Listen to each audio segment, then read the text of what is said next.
Hello viewers and dear students, আশা করি সকলে ভালো আছো। তোমরা যারা সামনে মাধ্যমিক পরীক্ষা দেবে, তোমাদের সামনে টেস্ট পরীক্ষা এবং মাধ্যমিক পরীক্ষা আছে। তো ক্লাস 10 স্টুডেন্টদের জন্য আজকে ভিডিওটি তোমাদের ফাইনাল পরীক্ষার জন্য প্রতিটা সাবজেক্টের জন্য কিন্তু সাজেশান রাখা হয়েছে, ইম্পর্টেন্ট সাজেশান। তো বাংলা থেকে শুরু করে ইতিহাস, ভূগোল, ইংলিশ সমস্ত সাবজেক্টের কিন্তু সাজেশান তোমরা এই busy master guide YouTube channel এবং ফেসবুক পেজ থেকে পেয়ে যাবে।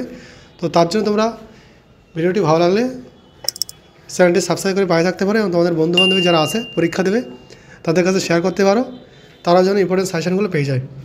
তো আমরা আজ ভূগোলের জন্য, তোমরা থাম্বনেল থেকে বুঝতে পারছো, আজকে ভূগোলের জন্য মার্কস 3 এবং মার্কস 2 এর সাজেশনগুলো প্রোভাইড করবো। তো চলো আমরা ভিডিওটি শুরু করি। আজকে প্রথমে আমরা দেখবো মার্কস 3 কোশ্চেন। দেখতে পাচ্ছ মার্কস 3 কোশ্চেন আমরা দেখবো। সেই মার্কস 3 মধ্যে আমরা প্রথম কোশ্চেন দেখতে পাচ্ছি, অবরোহণ ও আরোহণ পরীক্ষার মধ্যে পার্থক্য লেখো, বহির্জাত প্রক্রিয়া অন্তর্জাত পরীক্ষার মধ্যে পার্থক্য লেখো। 2 নম্বর কোশ্চেন, বদ্বীপ গড়ে ওঠা অনুকূল ভৌগোলিক পরিবেশে বর্ণনা দাও। ইম্পর্টেন্ট কোশ্চেন এটি। 3 নম্বর কোশ্চেন, নদীর ক্ষয় ও বহন কার্যের পরীক্ষাগুলি সংক্ষেপে লেখো। এখানে ক্ষয় আসতে পারে অথবা বহন আলাদা করে আসতে পারে। 4 নম্বর কোশ্চেন, হিমরেখার উচ্চতা সর্বত্র এবং সব ঋতুতে সমান হয় না কেন। 5 নম্বর কোশ্চেন দেখতে পাচ্ছ, নদী উপত্যকা যেটা আয় ও ভিয়াকৃতি হয় এবং হিমবাহ উপত্যকা তার মধ্যে পার্থক্য লেখো। তারপর একটা আছে রসেমেতানে ও ড্যামলিনের মধ্যে পার্থক্য লেখো। নেক্সট 6 নম্বর কোশ্চেন দেখতে পাচ্ছ, মরু অঞ্চলে ও উপকূল অঞ্চলের মধ্যে বায়ুর কাজের প্রাধান্য দেখা যায় কেন, বা প্রাধান্যের কারণগুলি লেখো। কোশ্চেনে ভালো ইম্পর্টেন্ট দেখবে। অনুদৈর্ঘ্য বালিয়াড়ি বা সিপ ও তির্যক বালিয়াড়ি বা বার্কের মধ্যে পার্থক্য লেখো। 8 নম্বর কোশ্চেন, ট্রপোস্ফিয়ারের উচ্চতা বৃদ্ধির সঙ্গে সঙ্গে উষ্ণতা হ্রাস পায় কেন। 9 নম্বর কোশ্চেন, ঘূর্ণবাদ প্রতি ঘূর্ণবাদের মধ্যে পার্থক্য লেখো। তারপরে অবজেক্টে দেওয়া হয়েছে জেট বায়ু ও মৌসুমী বায়ুর মধ্যে সম্পর্ক লেখো। 10 নম্বর, মগ্নচড়াগুলিকে কেন্দ্র করে মৎস্য আহরণ ক্ষেত্র গড়ে উঠেছে কেন, অথবা সমুদ্র স্রোত ও সমুদ্র তরঙ্গের মধ্যে একটা পার্থক্য লেখো। নেক্সট আমরা যেটা আছি সেটা হচ্ছে 11 নম্বর কোশ্চেন। এখানে কিন্তু সমস্ত চ্যাপ্টার থেকে কোশ্চেনগুলো এক জায়গায় রাখা হয়েছে, খেয়াল রাখবে। বর্জ্য ব্যবস্থাপনার প্রয়োজনীয়তাগুলি উল্লেখ করো, অথবা 4R বা 5R সম্বন্ধে টিকা লেখো।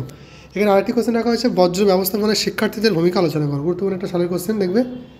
12 নম্বর কোশ্চেন, জৈব ভঙ্গুর বা বিশ্লেষ্য ও জৈব অভঙ্গুর বা অবিশ্লেষ্য পদার্থের মধ্যে তুলনা করো। 13 নম্বর কোশ্চেন দেখতে পাচ্ছ, উৎস অনুসারে বা প্রকৃতি অনুসারে বর্জ্যের শ্রেণীবিভাগ করে সংক্ষেপে উদাহরণ সহ লেখো। তারপরে 14 নম্বর কোশ্চেন দেখতে পাচ্ছ, ভারতের রাজ্য পুনর্গঠনের ভিত্তিগুলি উল্লেখ করো।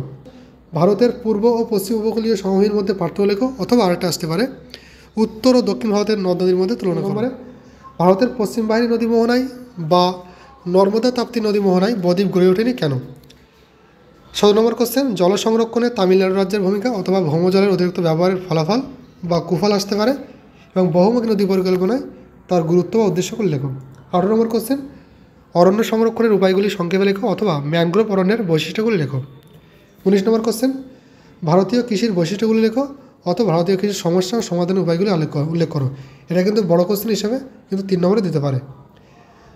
নেক্সট টিকা লেখো, সবুজ বিপ্লব অথবা টিস্কো, ডিএসপি, সেল, ভারতের রুড, ম্যানচেস্টার।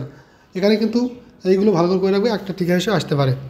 21 নম্বর কোশ্চেন, ভূবৈচিত্র্য সূচক মানচিত্রে বিভিন্ন ধরনের স্কেলের বিবরণ দাও, অথবা ভূবৈচিত্র্য সূচক মানচিত্রের বৈশিষ্ট্যগুলি লেখো, অথবা দেওয়া হয়েছে উপগ্রহ চিত্রের ব্যবহারগুলি লেখো।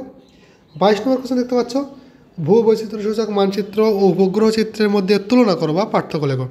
আরেকটি রাখা হয়েছে জিও স্টেশনারি স্যাটেলাইট এবং সান সিনক্রোনাস স্যাটেলাইটের মধ্যে পার্থক্য লেখো। 23 নম্বর কোশ্চেন, দূর সংবেদন ব্যবস্থায় সুবিধা ও অসুবিধাগুলো লেখো, অথবা গুরুত্ব লেখো। এগুলো ছিল মার্কস 3 কোশ্চেন। তো যারা যারা এই বিজি মাস্টার গাইডে নতুন আছো, প্রত্যেকে সাবস্ক্রাইব করে পাই থাকবে ইম্পর্টেন্ট প্রতিটা সাবজেক্টের সাজেশন পাওয়ার জন্য, এবং তোমাদের বন্ধুবান্ধবী যারা পরিচিতির মধ্যে আছে প্রত্যেকের কাছে শেয়ার করবে। তো চলো আমরা দেখে নিই মার্কস 2 এর কোশ্চেন কী কী আছে। 1 নম্বর কোশ্চেন, ক্ষয়সীমা বলতে কী বোঝো। দেখতে পাচ্ছ মার্কস 2 এর কোশ্চেনগুলো খেয়াল করো। তারপরে অবশ্যই দেওয়া হয়েছে ষষ্ঠ ঘাতের সূত্রটি লেখো। 2 নম্বর কোশ্চেন, বহির্জাত প্রক্রিয়া কী, অবরোহণ আরোহণ কাকে বলে। 3 নম্বর, অগ্নিবহন কাকে বলে বা পর্যন কাকে বলে। 4 নম্বর, জলবিভাজিকা কাকে। 5 নম্বর, হিমরেখা কাকে বলে। 6 নম্বর, হিমশৈল, গ্রামরেখা বা মোরেন কাকে বলে। 6 নম্বরে দেওয়া হয়েছে, আচ্ছা ওটা অথবা ছিল 5-এর অথবা। এবার হচ্ছে 6 নম্বর কোশ্চেন, ইনসেলবার্স কি, ওয়াদি কাকে বলে। 7 নম্বর, অবসরণ গর্ত বা লোয়েস কি। 8 নম্বরে, এরোসল বা এসপিএম কি। এসপিএম পুরো হচ্ছে সাসপেন্ডেড পার্টিকুলার ম্যাটার। 9 নম্বর কোশ্চেন, উষ্ণতা হ্রাসের স্বাভাবিক হার বা নর্মাল ল্যাপসেট। অপোজিটে রাখা হয়েছে বৈপত্য উষ্ণতা, এবং 10-এ রাখা হয়েছে ইনসোলেশন বা আগত সৌর বিকিরণ। 11 নম্বর কোশ্চেন দেখতে পাচ্ছ, সমষ্ট রেখা কি। ওখানে অথবা রাখা হয়েছে বা অপোজিটে রাখা হয়েছে সমচাপ রেখা এবং সমবর্ষণ রেখা একসঙ্গে করে রাখবে। 3টে জিনিস কিন্তু ভালো ইম্পর্টেন্ট। 12 নম্বর কোশ্চেন, কার্যকরী সৌর বিকিরণ বা অ্যালবেডো। 13 নম্বর কোশ্চেন, আপেক্ষিক আর্দ্রতা বা নিরপেক্ষ আর্দ্রতা। তারপরে সমুদ্র স্রোত বা সমুদ্র তরঙ্গ কাকে বলে। তারপরে শৈবাল সাগর কী, হিমপ্রাসের কী, অ্যাপোজি জোয়ার বা পেরিজি জোয়ার, বর্জ্য ব্যবস্থাপনা কাকে বলে, বর্জ্যের পুনর্নবীকরণ বা ভরাটকরণ কাকে বলে। নেক্সট দেখতে পাচ্ছ ইলেকট্রনিক্স বর্জ্য বা বর্জ্য অথবা ডি ওয়াস্ট কাকে বলে, হ্যাজার্ড ওয়াস্ট কী। তারপরে কম্পোস্টিং, স্ক্রাবার, ম্যানিওর পিট, লিচেট।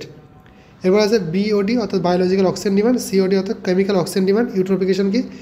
তারপরে ভারতের চ্যাপ্টার থেকে রাখা আছে দুন, তাল, মরুস্থলী, মালনাদ ময়দান, টেরিস ও কয়াল, পশ্চিমী ঝঞ্ঝা, মৌসুমী বিস্ফোরণ, কালবৈশাখী ঝড়। নেক্সট দেখতে পাচ্ছ ঝুম চাষ, ধাপ চাষ, মালসিং আর রেটুন, সামাজিক বনসৃজন, কৃষি বনসৃজন, পণ্য সূচক, শিকড় আলগা শিল্প, তথ্যপ্রতি শিল্প, ইঞ্জিনিয়ারিং শিল্প বা পূর্ত শিল্প, ধারণযোগ্য উন্নয়ন, আদমশুমারি কাকে বলে, উত্তর ও দক্ষিণ করিডর, হীরক চতুর্ভুজ, পোতাশ্রয়। নেক্সট রিমোট সেন্সিং বা দূরসংবেদন, উপগ্রহ চিত্র। লাস্ট রাখা হয়েছে কিছু জিপিএস অর্থাৎ গ্লোবাল পজিশনিং সিস্টেম, আরএফ অর্থাৎ রিপ্রেজেন্টেটিভ ফ্র্যাকশন, এফসিসি অর্থাৎ ফলস কালার কম্পোজিশন, টিসিসি মানে ট্রু কালার কম্পোজিশন এবং পিক্সেল। এই হচ্ছে আমাদের লাস্ট 2 নম্বর কোশ্চেন। এছাড়াও তোমরা পরবর্তী কিন্তু ভিডিওতে পাবে মার্কস 5-এর কোশ্চেন। তার জন্য আমাদের busy master guide YouTube channel এবং ফেসবুক পেজটি ফলো করে পাই থাক। শেষ পর্যন্ত আমাদের সঙ্গে থাকার জন্য সকলকে অসংখ্য ধন্যবাদ। দেখা হচ্ছে নতুন কোনো একটা ভিডিওতে।